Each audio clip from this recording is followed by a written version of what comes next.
아멘. 오늘 시편 50편 8절에서부터 15절까지 말씀.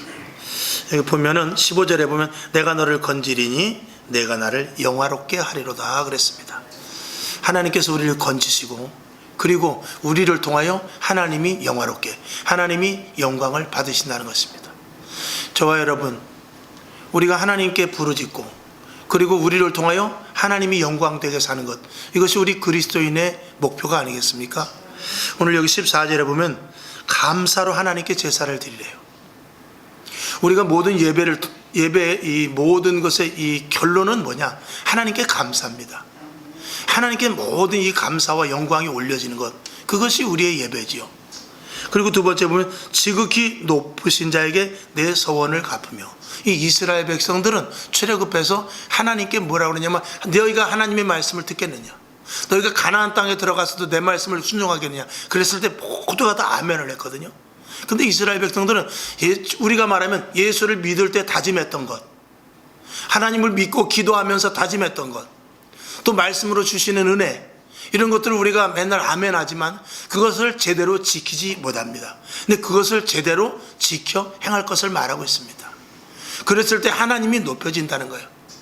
하나님의 말씀이, 왜냐하면 우리가 하나님의 말씀을 듣고 아멘할 때는 사실 우리가 하나님의 말씀을 듣고 아멘하면서 또 내 속에서부터 다짐하는 이 모든 것들이 성령의 감동과 감화 속에서 일어나는 일이거든요. 그럼 그걸 시작하신 이가 하나님이시기 때문에 그 일을 행하실 때는 하나님이 영광을 받으시는 것입니다. 근데 우리가 그 일을 하지 않으면 하나님이 영광을 받으실 일이 없는 거죠. 그 다음에 세 번째 보면은 환난 날에 나를 부르라. 힘들고 어려울 때 세상 방법 찾다가 내게로 오지 말고 먼저 나에게 와서 내 앞에서 나에게 먼저 부르짖어 기도하라는 것입니다. 이것이 바로 감사의 제사를 드리고 그리고 하나님께 서원한 것, 하나님께 작정한 것들을 그대로 하나님의 영광을 위해서 하고 행하고, 그 다음에 힘들고 어려운 일이 있을 때 나를 불러라 라는 것이 하나님께서 우리에게 오늘 주시는 말씀입니다. 그러면서 부연해서 8절에서 보면 너의 재물을 인하여는 너를 책망치 아니하리니 내 번제가 항상 내 앞에 있음이로다 그랬어요. 너희가 드리는 제사를 내가 받겠다. 그런데 10절에 뭐냐면 이는 삼림의 짐승들과 천산의 생축이 다 내 것이며, 그런데 산에 있는 짐승, 산속 깊은 곳에 있는 모든 짐승, 생축, 이런 모든 것들이 다 누구 것이냐? 사실은 다 내 것이라. 이게 너희가 양을 드리고 염소를 드리지만 결국 그게 누구 거예요? 하나님 거라는 것입니다. 그 다음에 11절에 보면 산의 새들이나 들의 짐승, 이 모든 것도 다 하나님 아버지 여호와 나의 것이라는 것입니다. 그 다음에 12절에 보면 내가 가령 줄여도, 내가 배고프고 줄이다 할지라도 나는 너에게 달라고 하지 않겠다는 것입니다. 왜냐하면 이 땅의 모든 것이 다 내 것이기 때문에 그렇습니다. 그래서 13절에 보면 내가 수소의 고기를 먹으며 염소의 피를 마시겠느냐? 내가 너희 드린 제사 그 양을 내가 먹겠느냐? 너희가 염소를 드리면 그걸 내가 먹으려고 하는 것이냐? 그게 아니라는 것입니다. 그게 아니고 받기는 받지만 그게 아니고 실질적으로 너희에게 내가 받을 것은 뭐냐면 14절에 대로 감사로 제사를 드리라는 것입니다. 감사로 제사를 드리고 지극히 높으신 자에게 내 서원을 갚으며, 지극히 높으신 자에게 네가 작정했던 것들을 네가 하나님의 말씀대로 그 작정한 대로 살 것을 말하고 있습니다. 그 다음에 이제 환난 날에 나를 부르라. 힘들고 어려울 때, 어떤 문제가 있을 때 이방 신상 우상에게 가지 말고 사람의 방법으로 해결하지 말고 나한테 와라 이겁니다. 이게 중요하다는 것입니다. 오늘 저와 여러분, 이제 이 마지막 시대, 정말 모두가 다 종말이라고 합니다만 또 새로운 시대가, 이 시대가 한번 지나가고 새로운 시대가 열릴지도 모릅니다. 그러나 우리 세대 속에서는 이게 가장 고비의 시대요, 어려운 시대일 수도 있겠습니다. 그제 제가 잠깐 목사님을 좀 몇 분 만났는데, 이제 모이는 것도 굉장히 조심스러우니까 만나도 많이는 이번만 하자, 그냥 4명 5분 이렇게 해서 다 정말 철저하게 하고 이렇게 만나는데, 제가 그랬습니다. 이제 무슨 말을 했냐면 이 코로나 사태 되면 어떡하죠? 그러길래 제가 우스갯소리를 그랬죠. 저는 코로나 사태를 감사합니다. 그랬더니 그게 무슨 말이에요? 고 목사님 말을 끝까지 들어봐야 한다니까. 그게 무슨 말이에요? 그래서 내가 평안하게 예수 믿다가 내가 평안하게 예수 믿고 그냥 재단에서 설교하다가 그러다 죽을 수도 있는데, 이렇게 힘든과 어려움이 오므로 말미암아서 힘든 일을 한번 겪으면서 내 믿음도 테스트되고, 정말 이렇게 힘들 때 목회자로서 어떻게 해야 되는가, 이런 것들을 테스트할 수 있는 기회가 생겨서 난 좋다 그랬어요. 물론 거기에 조금 뻥도 섞였죠. 그러나 그게 아주, 저는 그게 거짓말은 아닙니다. 우리가 신앙생활을 평안하게 하면 좋지요. 그러나 챔피언이 되기 위해서는 가장 강한 상대와 싸워서 한번 이겨야 돼요. 그래야 챔피언이 되듯이 오늘 우리 속에서도 마찬가지입니다. 나를 방해하고 나를 넘어뜨리려고 나의 신앙에 대해서 자꾸 나를 쓰러뜨려가는 것과 한번 싸워서 이길 수 있는 그런 힘이 있어야 되는데, 이 평안할 때는 그런 게 없단 말이죠. 그러니까 이게 힘들고 어렵고 답답한 일이 생기고 문제가 자꾸 겪어비 올 때, 그럴 때 한번 내 자신이 정말 하나님을 의지하는가 한번 테스트해 볼 수 있는 그런 기회가 생기는 것이죠. 지금 이 시대 이런 속에서도 둘로 갈리죠. 예배를 드리자 말자, 기도하자 말자, 소그룹이라도 하자 말자 등등 여러 가지 이 두 파트로 갈릴 수밖에 없습니다. 여기에서 우리가 정말 하나님을 기쁘시게 하는 것이 무엇인가를 우리가 생각해가면서 방역이라든지 국가에서 내려온 지침 이런 것들을 철저히 해가면서도 하나님 앞에 드릴 수 있는 최선의 방도를 찾아가지고 예배를 드리고, 그리고 약간의 핍박과 지금도 공무원들이 오시다 갔지만 그런 부분에 대해서도 능히 다 이렇게 해결할 수 있으면서 그런 것 고비를 넘기면서 예배를 드리는 것이, 이것이 이제 앞으로 이 시대 가지고 평안이 되었을 때 그때 우리는 할 얘기가 있지 않습니까? 그것으로 말미암아 많은 증거가 우리에게 생긴다면, 그것으로 말미암아서 우리의 믿음이 정말 단단해지고 견고해진다면 우리는 큰 것을 얻게 되는 것이라 믿습니다. 그래서 지금 어쨌든 이제는 지금 코로나 시대 속에서 우리가 이제 중심부로 이제 들어와 버렸습니다. 이제는 진입 단계에서 뭐가 잘못됐든지 잘했든지 그걸 떠나서 국가 방역이 어떻고 교회의 초기 대응이 어떻고를 떠나서 성도들의 자세가 어떻고를 떠나서 이제는 이미 그 중심에 이 태풍 안으로 이제 들어와 버렸습니다. 여기에서 이제 우리가 어떻게 해야 될 것에 대해서 우리가 분명하지 않으면 안 됩니다. 저와 여러분 끝까지 고수할 수 있기를 주님의 이름으로 축원합니다. 끝까지 믿음을 지킬 수 있기를 바랍니다. 예수 믿는 사람이 이럴 때 빛을 발하고 이럴 때 도도질 수 있도록 주님의 이름으로 다시 한번 축원합니다. 그래서 이 땅의 모든 성도들이 복을 받는 비결은 다 알고 있어요. 그동안 우리가 예수 믿어 어떻게 하면 복을 받고, 어떻게 하면 하나님이 기뻐하시게 하고, 어떻게 하면 하나님이 미워하고, 어떻게 하면 우리가 신앙생활을 잘못하는 것, 이런 건 다 압니다. 우리가 복을 받지 못하는 것은 하나님의 말씀을 제대로 지켜 행하지 않았을 뿐이지, 하나님께서 복을 주다 멈추거나 그러는 분은 아니지 않습니까? 하나님은 약속의 하나님이요 변치 않는 하나님이시며 알파와 오메가가 되시는 하나님이십니다.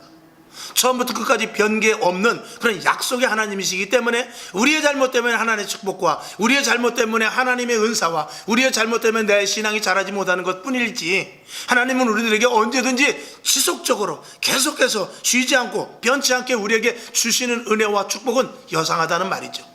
오늘도 기도하고 간절히 부르짖은 자에게 은사를 주십니다. 오늘도 무릎 꿇어 기도하고 하나님 앞에 눈물을 흘리는 자에게는 하나님이 응답해 주십니다. 단 그 강도가 우리가 약하고 우리의 믿음이 희석되었기 때문인 것이지요. 그래서 이제 교회는 우리가 단순히 축복에 대해서는 저와 여러분이 잘 알기 때문에 방금 전에 말씀을 드린 대로 이제 코로나 사태의 이 중심 속에서 우리가 어떻게 교회 신앙생활을 해야 될 것인가에 대해서 몇 가지를 한번 나눠보고자 하는 것입니다. 자, 그래서 첫 번째로는 철저하게 이제는 기도가 많이 필요할 때입니다. 그동안 우리가 기도가, 사실은 대한민국의 교회가 제대로 선 것은 나름대로 부흥되고 큰 교회들이 세워졌고, 그리고 이 땅에 대한민국이라는 나라가 축복받은 것은 30년, 40년, 5, 60년 전에 믿음의 선배들이 철저하게 기도했기 때문에 그렇습니다. 우리 믿음의 선배들의 신앙을 우리는 발뒤꿈치도 따라갈 수 없습니다. 지금은 뭐 예배가 설교가 조금만 길어도, 또 예배가 많아도, 또 예배 시간이 이렇게 길어져도 참 말이 많죠. 그러나 옛날엔 그렇지 않았습니다. 부흥 강사님이 부흥회를 오시면은요, 주일 저녁 때 오셔가지고 월요일 새벽부터 시작합니다. 그래가지고 토요일 주일 새벽까지 하고 가시는 분도 있어요. 그렇게 그것도 뭐 설교 타이트하게 20분 30분 길어야 40분 하는 것이 아니라 보통 했다 하면 2시간 뭐 넘게는 3시간까지 계속해서 설교를 합니다. 새벽에 하지요, 낮에 하죠, 밤에 하죠. 끝나고 나면 가지 않고 또 기도하죠. 그렇게 해서 일군 것이 대한민국에 지금 교회가 세워지고 우리가 지금 이렇게 잘 먹고 잘 살고 있는 그런 근거입니다. 그러면 그걸 지켜야 되는데 우리는 지키지 못했죠. 무엇에서부터 그렇게 되느냐? 예배와 기도에서부터 그렇게 된 것입니다. 여러분, 기도가 얼마나 줄었습니까? 저희 신학교 우리 이제 전사님들 계시지만 지금 신학생들은 산기도 같은 거 이런 뭐 통성과 합심해서 기도하는 거, 기도원에 가서 합숙하는 거 이런 거 별로 없다고 그래요. 저희 때는 삼각산에 올라가서 정말 그 밤중에 후라시 하나 가지고 올라가서 가보면은 그 옆에 보면 그 무당들도 많이 올라와요. 촛불 켜놓고 거기서 연불들 외우고 그런 데도 많았습니다. 그럼 이제 능력봉이라는 데 올라가서 기도하고 밤새 기도하고 내려와서 떡볶이 하나 먹고 이렇게 했는, 또 부평 공동묘지 같은 데 가서 기도하고 철마산에 가서 철야 기도하고 이렇게 하면서 산기도에 또 공동묘지 기도에 철야에 또 기도원에 가서 합숙을 하면서 이렇게 기도해서 그 당시 기도할 때는 무엇을 놓고 기도했는지 정말 알 수 없다 할지라도 그런 기도를 통해서 우리가 하나 둘 이렇게 만들어진 것입니다. 그런데 지금은 그렇게 누가 그렇게 기도하냐 말이죠. 여러분, 이 시대에 가장 먼저 해야 될 것 기도의 회복입니다. 여러분은 어디 있든지 간에 기도 많이 하시기를 주님의 이름으로 축원합니다. 그 다음에 예배가 많이 단축됐죠. 대한민국이 이 교회가 약화된 게 언제부터냐? 저는 감히 단언컨대 주일 저녁 예배가 없어진 뒤로부터입니다. 주일 저녁 예배가 없어진 뒤로부터 이 교회가 굉장히 흔들리기 시작했어요. 그리고 성도들이 너나 할 것 없이 흔들려졌습니다. 낮에 12시 예배를 끝나고 이제 개척교회 같은 데는 교회 집이 머니까 갔다 또 오고 그러니까 특성상 그래서 이제 함께 모여서 2시 예배 드린 그런 부분들이 좋습니다. 근데 그것이 큰 교회까지 아주 그것이 전염이 돼버렸어요. 그래서 큰 교회도 지금 저녁 예배 안 드리는 교회가 너무나 많습니다. 예배는 2시 예배를 드린다. 그러면 저녁 예배 드리고 2시 예배도 드려서 예배를 늘려야지. 예배를 늘리면 늘려야지 예배를 줄이면 안 됩니다. 저녁 예배를 안 드리고부터 저녁 시간에 이 성도들이 어떻게 되냐? 낮 예배만 드리고 저녁에 가서 자기 마음대로 친구 만나고 심지어는 조금 나이롱 신자 같으면 가서 술 먹고 이렇게 하면서 친구들과 만나서 그 시간을, 밤 시간을 어떻게 보내냐? 밤 시간을 그 다음날 아침에 일 나가는데 준비하는 것이 아니라 밤새, 여기 한번 오셨던 거 장로님도 그러더라고요. 낮에 2시 예배 드리니까 그렇게 좋더라는 것입니다. 그래서 처음에는 2시 예배 드리고 저녁 때 가서 집에 있다가 좀 쉬었다가 그 다음날 일을 나가고 그랬는데, 이 친구를 한번 만나기 시작하니까 2시 예배 끝나고 가서 친구 만나기 시작하는데 처음엔 저녁 때 와서 집에 와서 저녁을 드셨대요. 근데 조금 있다 보니까 친구들하고 만나서 저녁을 먹게 되더라는 것입니다. 근데 조금 있다 보니까 친구들이 가는데 이런데 어디 이렇게 가게 되더라는 것입니다. 그래가지고 저녁이 문화가 완전히 망가져 버린 것입니다. 그러니까 저녁 때 나와서 예배를 드리고 집에 가서 뭐 예배를 드려도 집에 가서 뭐 TV 좀 보다가 이렇게 뉴스 보다가 그렇게 주무시고 그리고 아침에 일 나가는 것이 아니라 이제는 2시 예배 딱 끝나고 나면 가서 친구들을 만나고 밤늦게까지 있다가 세상 물정에, 그러니까 낮에 설교 듣고 낮에 은혜 받았던 거를 그 오후에 완전히 다 까먹어 버리게 되는 거예요. 그리고 나서 주일 한 주간이 시작하는데 예수 이름으로 시작되는 것이 아니라 세상에 접목된 것으로 그냥 일주일이 시작되니까 세상에 나가도 그리스도인이 아니라 세상에 나가도 빛과 소금의 역할을 감당하지 못하는 그저 세상 사람들과 똑같은 사람이 되어 버렸다라는 것입니다. 그러니까 이게 신앙이에요. 예배도 한 번 빠지면 2번 빠지기 쉽습니다. 기도도 한 번 쉬면요 2번, 3번 쉬기 쉽습니다. 다시 회복하기는 엄청 어렵습니다. 그래서 이게 제일 중요한 건 뭐냐면 약속의 하나님인 것과 마찬가지로 우리가 신앙생활을 하는 데 있어서는 이 철저하게 규칙적인 게 중요합니다. 그래서 예배는 절대 빠지면 안 됩니다. 기도도 여러분 집에서라도 이 시간을 정해서 꼭 한 번씩이라도 하시기 바랍니다. 이제 앞으로 기도와 예배에 대해서 더욱더 철저하지 않으면 이 시대를 헤쳐나갈 수 없습니다. 기도와 예배는 하나님과 나와의 관계를 잇는 줄이 되기 때문에 그래요. 기도는 어디로 올라가죠? 하늘로 올라갑니다. 예배는 어디로 올라가죠? 하늘로 올라가는 것입니다. 그러니까 하늘로 올라갔다는 것은 하나님과 이 땅에, 하늘과 땅의 모든 연결점이 이어진다는 것입니다. 예배가 끊어지고 기도가 끊어지면 하늘과 이 땅, 나와의 관계가 어떤 모든 부분들이 단절이 된다는 것입니다. 단절되면 어떻게 돼요? 여러분 꼭두각시 인형 이렇게 갖고 노는데 이거 줄 하나 끊어지면 왼쪽 팔이는 줄 끊어지면은요 이 팔은 아무리 움직이고 싶어도 움직일 수가 없는 것입니다. 마찬가지로 우리가 기도와 예배가 끊어지게 되면요 내 마음대로 이 땅에서 설 수 있을 것 같지만 하나님의 의도대로 움직여지는 자는 되지 않는 것입니다. 우리는 누굽니까? 하나님의 의도대로, 하나님의 말씀대로 살아야 될 자들이거든요. 그렇기 때문에 예배와 기도가 멈춰서는 절대로 안 된다는 것입니다. 자, 마가복음 11장 17절을 보겠습니다. 자, 시작. 이에 가르쳐 이르시되 기록된 바 내 집은 만민의 기도하는 집이라 청함을 받으리라고 하지 아니하였느냐. 너희는 강도의 구려를 만들었도다 하시매. 기도하지 않는 제단은 강도라는 거예요. 강도 소굴이라는 거예요.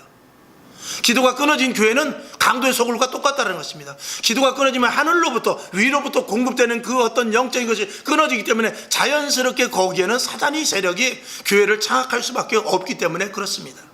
앞으로 이제 내년에도 제가 그렇게 하겠습니다만서도 더 하겠습니다만 조금씩 기도에 대해서 정말 온전한 시스템을 잘 만들어서 어떻게 하면 기도를 더 할 수 있을까, 이런 부분에 대해서 저는 조금 더 최선을 다하려고 합니다. 그것이 꼭 교회에 오지 못하더라도 집에서든지 그렇고 이런 나름대로 어떤 시스템을 좀 만들어서 기도를 좀 더 하고 기도를 좀 더 많이 하고, 그래서 기도를 깊이 하고 하나님과의 관계를 더 깊이 가질 수 있는 그런 것들을 생각해 저도 보고 있습니다. 그러니까 기도 외에는 다른 방법을 찾으려고 하면 안 됩니다. 예배 외에는 하나님과의 관계 속에서 다른 방법을 찾으려고 하면 안 된다. 이걸 저와 여러분이 머릿속에 넣으실 수 있기를 주님의 이름으로 축원합니다. 마가복음 9장 29절을 보죠. 시작. 이르시되 기도 외에 다른 것으로는 이런 유가 나갈 수 없느니라 하시니라. 아멘. 기도하지 않고 다른 방법을 찾으려고 아예 생각도 하지 말고, 예배 외에 하나님과의 어떤 관계를 맺으려고 하는 생각을 아예 하지 말기를 다시 한번 주님의 이름으로 축원합니다. 그 다음에 두 번째로는 신앙의 적극적인 자세가 필요합니다. 이제는 좀 더 적극적인 자세를 가지고 신앙생활을 해야 돼요. 이제 눈치 보고 조금 평안할 때 같이 우리가 되는 대로 믿을 때가 아니라, 그때도 우리가 열심히 했지만 더욱더 열심히 적극적인 신앙의 자세를 가져야 되겠다. 그러니까 형편과 사정에 따르는 신앙생활이 아니라 적극적으로 하나님의 말씀을 믿고 기도하면서 이 믿음에 대해서 아주 견고한 진지를 쌓을 수 있는 그런 저와 여러분이 되어야 될 것입니다. 자, 사도행전 6장 3절을 보죠. 3절과 4절 시작. 형제들아 너희 가운데서 성령과 지혜가 충만하여 칭찬 듣는 사람 7을 택하라. 우리가 이 일을 저에게 맡기고 4절. 우리는 기도하는 것과 말씀 전하는 것을 전무하리라 하니. 아멘. 이 사도행전 교회 속에서 직분자들에게 직분을 맡은 그 일을 시키고, 그리고 주의 종에게는 계속해서 말씀과 기도에 전무하게 했습니다. 그러나 지금 이 시대 속에서 이제는 위급한 상황 속에서는 우리가 의료병이 있고 뭐 통신병이 있고 뭐 이렇게 군대에 가면 나름대로 다 이렇게 각자 맡은 파트가 있지만, 당장 저쪽에서 포탄이 떨어지면 누구나 똑같이 총을 갖고 나가야 돼요. 그거는 위에서 지시하는 대장이라 할지라도 그렇고 밑에서 통신을 하는 병이라도 그렇고 누구든지 당장 위급하면 우선 당장 앞에, 내 눈앞에 적군이 바로 앞에 아른거린다면 나는 통신병이니까 무전기만 붙잡고 있어야 될 거, 그렇게도 해야 되지만 그것보다도 우선은 잠깐 내려놓고 총을 꺼내서 쏴야 될 때가 있단 말입니다. 의료병이면 다친 사람을 이렇게 치료하고 있다가도 바로 앞에 적군이 오면 어떻게 해요? 당장 다친 사람을 우선 잠깐 놔두고 빨리 옆에 있는 총을 들어서 적군을 쏴야 되듯이, 자기의 맡은 바 직분 본분은 감당을 하되 위급시가 생길 때는 먼저 해야 될 일을 우리가 찾아서 해야 될 때란 말입니다. 그렇기 때문에 지금은 우리가 집중해야 될 것은 뭐냐? 서두에 말씀을 드린 대로 기도와 예배에 우선 집중해야 됩니다. 그리고 믿음에 대해서도 우리가 더욱더 적극적인 자세로, 기도를 해도 좀 더 강력하게, 예배를 드려도 좀 더 뜨겁게, 찬송을 불려도 그 말씀 속에 들어가서, 그 찬양의 가사 속에 들어가서 성경 말씀을 보아도 하나님 이 말씀이 믿어질 줄로 믿습니다, 이렇게 강하게 우리가 믿음의 신앙을 견고하게 해야 될 필요가 분명히 있다라는 것이죠.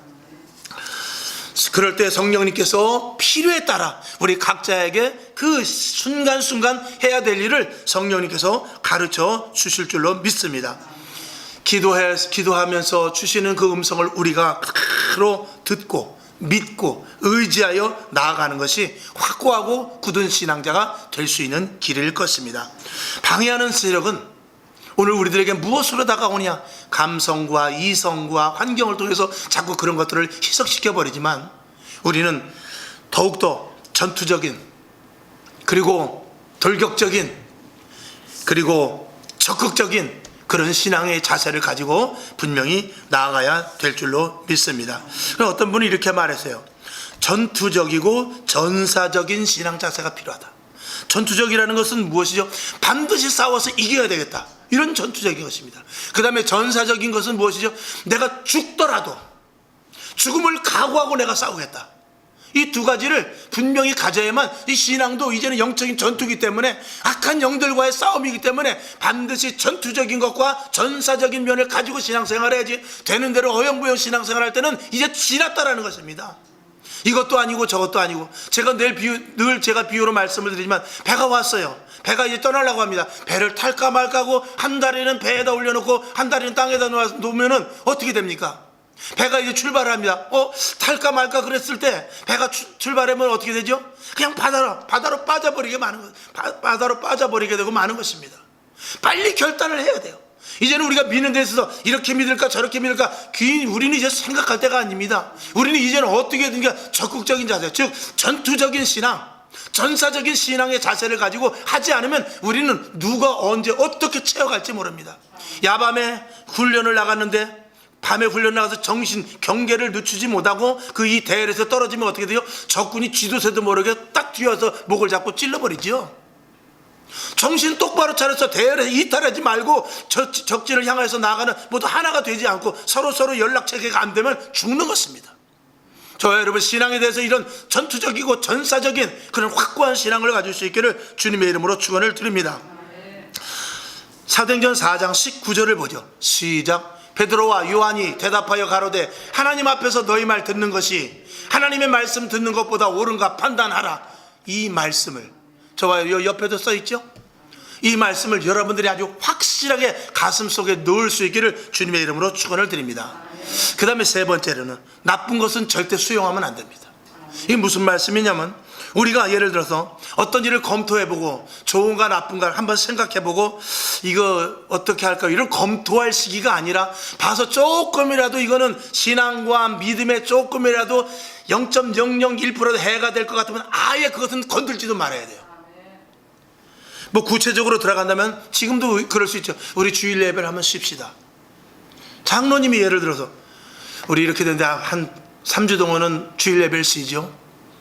아니면 우리가 지금 기도를 하고 있는데 기도해도 좀 우리가 안 했으면 좋겠습니다. 아무리 흩어져서 한다 할지라도 그래도 또 이렇게 그냥 이럴 때는 그냥 쉬는 게 상수 아니겠습니까? 이런 적당한 태엽이 들어올 때 이런 것들을 아예 그러면 한번 생각해 봅시다라고 예전 같으면 했었다 할지라도 이제는 그런 불의한, 하나님이 기뻐하시지 않는, 그리고 신앙에 조금이라도 마이너스가 되는 요인은 아예 타협 자체를 하지 말자는 것이죠. 그러니까 누워서도 오늘 교회 갈까 말까, 이건 평안할 때 얘기지. 이제는 눈 뜨게 되면 오늘 교회 가는 날이지, 정신 똑바로 차리자 그러고 눈을 뜨고 벌떡 일어나야 됩니다. 이런 자세를 갖는 것이죠. 오늘 예배 드릴 때 오늘 하나님의 말씀을 내가 확실히 듣고 말씀대로 살리라, 이런 작정을 하라는 것입니다. 통성 기도를 잠깐 한다 할지라도 주여 하나님 성령의 충만함을 주시옵소서, 이 신앙 가지고는 안 되겠습니다. 강력하게 은혜를 부어 주시옵소서, 은사도 주시옵소서, 하나님 아버지 이길 수 있는 힘을 주실 줄로 믿습니다. 사단이 눈에 보이진 않지만 예수의 이름을 사용하기를 원합니다. 이제는 보여지는 은사도 주시옵소서, 이렇게 강력하게 적극적인 믿음을 가지라, 이런 것입니다. 이런 믿음이 있어야지. 이런 믿음을 자꾸 희석시키고 얕추면 이제 어느새 나도 모르는 가운데 나도 모르게 뒤로 조금씩 빠지고 뒤로 한 걸음씩 후련하다가 누구한테 이렇게 돼서 이렇게 될지 모른단 말입니다. 정신 똑바로 차리고 이왕에 우리가 신앙의 대회를 썼고 오늘 이 자리, 이제 코로나 사태라는 이 재앙의 중심까지 왔으니 여기서 뒤로 갈 수는 없지 않습니까? 여기서 물러설 수는 없지 않습니까? 여기서 끝까지 이제 이 폭풍의 중간을 뚫고 나가서 다음 세대까지 가야죠. 여러분들이 이런 다짐이 있기를 주님의 이름으로 축원을 드립니다. 그 다음에 제일 중요한 것은 교회가 뭔지를 바로 알아야 돼요. 제가 항상 교회에 대해서 말씀을 하지만 첫 번째는 교회는 예수님의 몸입니다. 자, 한번 따라 합시다. 교회는 예수님의 몸이다. 교회는 예수님의 몸이다. 우리는 예수님의 지체다. 우리는 그의 지체다. 우리는 교회에 붙어있는 자들입니다. 이걸 항상 인식해야 돼요. 그 다음에 교회는 주님 오실 때까지 존재하는 곳이에요. 자, 한번 따라 합시다. 교회는 주님 오실 때까지 존재하는 곳이다. 거기에 저와 여러분이 붙어 있어야 돼요. 저와 여러분도 있을 것입니다.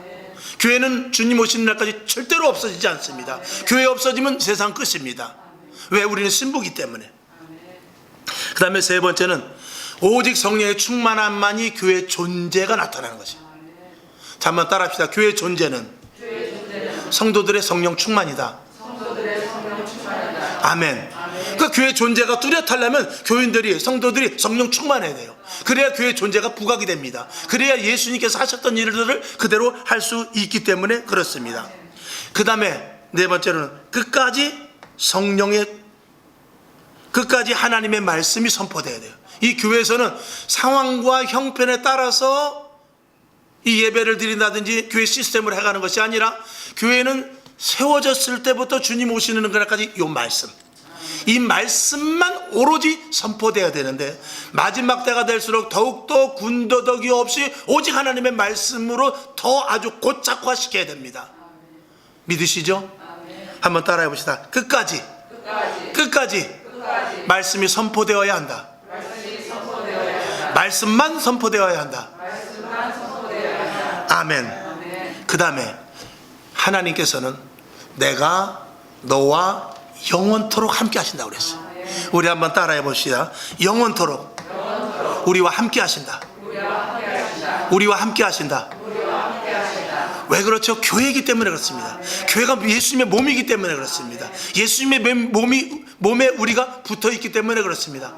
주님이 다시 오시는 그날까지 이 교회는 절대적으로 붙어있는 자들을 놓지 아니하시고 끝까지 함께 하신다.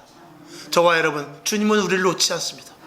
우리는 뿌리치고 정말 뛰쳐나갈 수 있을지 모르지만 절대로 주님은 우리를 놓치지 않는다는 이 사실, 어떻게 영원토록 놓치지 않는다는 이 사실을 절대로 우리가 믿어야 될 것입니다. 그 다음에 중요한 것, 교회는 뭐냐? 한번 따라해 봅시다. 교회는 인생의 축복의 통로다.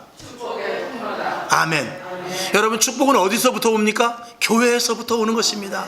우리가 교회 안에 들어왔다는 것은 하나님의 자녀로서 천에 하나 만에 하나 창세전에 택해서 이전에 오셔서, 이것은 세상의 모든 것들이 하나님의 충만이지만 이것은 충만 위에 충만이라고 했어요. 그 충만이라는 것은 세상에 하나님께서 삼라만상 온 우주 만물 불철주야 나라 이 국가 그리고 1월 성신을 돌리는 것 외에 그런 자연적인 하나님의 섭리 외에 이 안에는 초자연적인 하나님의 섭리가 있는 곳이 교회입니다.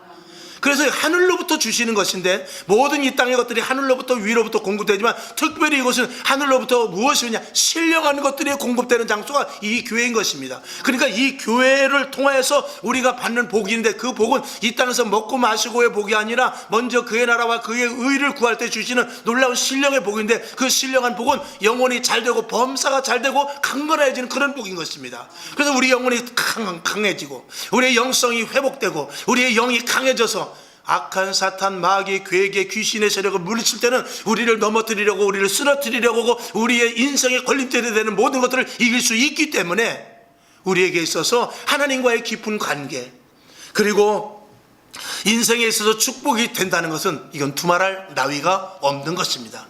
여러분, 반드시 교회를 통한 축복을 여러분들이 누리실 수 있기를 주님의 이름으로 축원합니다. 그래서 마귀는 교회 가는 것을 막는 것입니다. 그래서 마귀는 교회를, 진짜 온전한 교회를 알지 못하게 하는 것입니다. 그래서 교회도 하나의 어떤 단체, 하나의 그냥 교육 장소, 그냥 하나의 종교인으로서 거룩하게 사는 척하는 곳, 이런 것으로만 생각하게끔 하는 것이 마귀의 계기이고, 실질적으로 하나님과의 깊은 관계를 가져서 끊을 수 없는 관계를 갖게 하고, 그리고 하나님으로부터 주신 신령한 축복을 받게 하고 영적인 싸움에서 이길 수 있는 이런 것들을 마귀가 알기 때문에 그걸 막으려고 하는 것이 교회에 오지 못하게 하는 것입니다. 여러분에게 이런 것들을 잘 인지하셔서 교회가 어떤 곳인지에 대해서 다시 한번 여러분들이 깊이 생각할 수 있는 그런 놀라운 축복이 있기를 바랍니다. 이사야 43장 1절을 보겠습니다. 자, 시작. 야곱아, 너를 창조하신 여호와께서 이같이 말씀하시느니라. 이스라엘아, 너를 조성하신 자가 이제 말씀하시느니라. 너는 두려워 말라. 내가 너를 구속하였고 내가 너를 지명하여 불렀나니 너는 내 것이라. 아멘. 이 말씀 하나면 되지 않습니까? 오늘도 하나님을, 서두의 말씀을 대로 하나님이 우리를 통하여 영화롭게 받으시길 원합니다. 그러기 위해서는 우리의 신앙의 자세를 이제 좀 바뀌어야 되고, 우리를 통해서 이제 하나님이 영광을 받으시길 원합니다. 평안할 때는 하나님이 영광을 어떻게든지 받으셨을 거라 믿어요. 왜? 모두 나와서 예배드리고 모두가 다 제단을 통하여 축복을 받고 모두가 다 어떻게 하면 신앙생활을 잘하는지 알기 때문에. 그러나 이렇게 힘들고 어려울 때는 어떻게 축복을 받아야 되는지 알면서도 환경과 조건에 의해서 그 축복받을 자리를 이탈하고, 그리고 어떻게 해야 신앙생활을 잘하고 어떻게 해야 복을 받는 것과 더불어서 왜 무엇을 해야 되는지 알면서도 환경과 조건 때문에 하지 않는 이런 시대 속에서 하나님이 영광을 받으실 자리가 없을 이때에 저와 여러분이 정말 결정적인 신앙을 가지고 기도 철저하게 하고 예배 철저히 드리고, 그리고 적극적인 신앙생활을 갖고 나쁜 것을 절대 조그만 나쁜 것이라도 수용하지 말며, 그 다음에 교회가 무엇인지를 바로 알아서 하나님과 깊은 관계를 가져 그 일들을 통하여서 하나님을 영화롭게 하는 죄종들 될 수 있기를 주님의 이름으로 축원합니다. 하나님 아버지 감사합니다. 오늘도 예배를 드릴 때 주님 영광 받아 주옵소서. 오늘 하나님의 충만한 은혜가 넘치게 하시고, 이제는 우리가 예전과 같은 신앙 가지고는 안 됩니다. 좀 더 적극적으로 조금이라도 하나님이 기뻐하지 않은 것은 아주 과감하게 단호하게 버려야 되겠고, 하나님이 기뻐하시는 일에 대해서 적극적인 자세를 가져야 될 것입니다. 전투적인 자세와 전사적인 자세를 가지고 신앙생활을 하지 않으면 우리는 쓰러져 넘어질 수밖에 없습니다. 하나님이 주실 복에 대해서는 우리는 압니다. 어떻게 하면 예수 잘 믿는 걸 압니다. 우리 이제 그대로 적극적인 자세를 가지고 그대로 행해야 될 때가 왔으니 행하게 하여 주시오.